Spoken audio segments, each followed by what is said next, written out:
Hello viewers welcome back to my channel. అందరు ఎలా ఉన్నారు? అండ్ ఇక్కడైతే నేను మంచి చికెన్ ఫ్రై రెసిపీస్ అయితే మీ ముందుకు వచ్చేసాను. ఈ చికెన్ ఫ్రై రెసిపీ వచ్చేసి సైడ్ డిష్గా చాలా బాగుంటుంది. రైస్ పప్పు ప్రిపేర్ చేసుకున్నప్పుడు కానీ పప్పు చారు ప్రిపేర్ చేసుకున్నప్పుడు కానీ చాలా బాగుంటుంది సైడ్ డిష్గా. అందుకొరకైతే చికెన్ని బాగా వాష్ చేసేసుకొని 1 tablespoon salt, 1.5 tablespoon red chilli powder, half tablespoon dhania powder, కొద్దిగా కస్తూరి మెంతి, అదేవిధంగా కాస్త చెక్క, 2 యాలక్ బుడ్డలు యాడ్ చేసేసుకోవాలి. ఈ విధంగా యాడ్ చేసుకున్న తర్వాత కొద్దిగా పచ్చి కరివేపాకు కూడా యాడ్ చేసేసుకోవాలి. అదేవిధంగా స్లైసెస్లా కట్ చేసుకున్నటువంటి green chillies, half lemon squeeze చేసేసుకోవాలి. హాఫ్ కిలో చికెన్‌కి హాఫ్ లెమన్ సరిపోతుంది. లెమన్ స్క్వీజ్ చేసుకోవడం వల్ల చికెన్ మంచి ఫ్లేవర్ వస్తుంది. చాలా టేస్టీగా, జ్యూసీగా ఉంటుంది.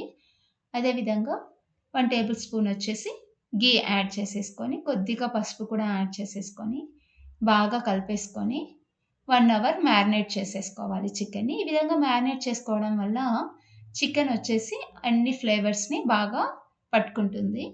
ఈ విధంగా పక్కకు పెట్టేసి తర్వాత కోసం అయితే 2 టేబుల్ స్పూన్స్ ఘీ, అదేవిధంగా 2 టేబుల్ స్పూన్ ఆయిల్, అదేవిధంగా ఒక బిర్యానీ ఆకు యాడ్ చేసేసుకొని సన్నగా కట్ చేసుకున్నటువంటి ఆనియన్స్ కూడా యాడ్ చేసేసుకోవాలి. ఈ ఆనియన్స్‌ని బాగా బ్రౌన్ కలర్ వచ్చేంత వరకు ఫ్రై చేసేసుకొని కొద్దిగా కరివేపాకు, అదేవిధంగా అల్లం వెల్లుల్లి పేస్ట్ కూడా యాడ్ చేసేసుకోవాలి.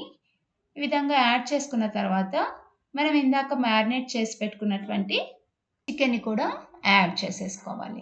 ఈ విధంగా యాడ్ చేసుకున్న తర్వాత హై ఫ్లేమ్‌లో చికెన్‌ని బాగా ఫ్రై చేసేసుకోవాలి. చికెన్‌లో ఆయిల్ రిలీజ్ అయ్యేంత వరకు బాగా ఫ్రై చేసుకోవాలి. చికెన్ ఎంత బాగా ఫ్రై అవుతే అంత మంచి ఫ్లేవర్ అండ్ టేస్ట్ అనేది వస్తుంది చికెన్ ఫ్రై. అండ్ ఒకసారి స్పైస్ సరిపోయిందా లేదా చెక్ చేసేసుకొని మళ్ళీ యాడ్ చేసేసుకోవాలి.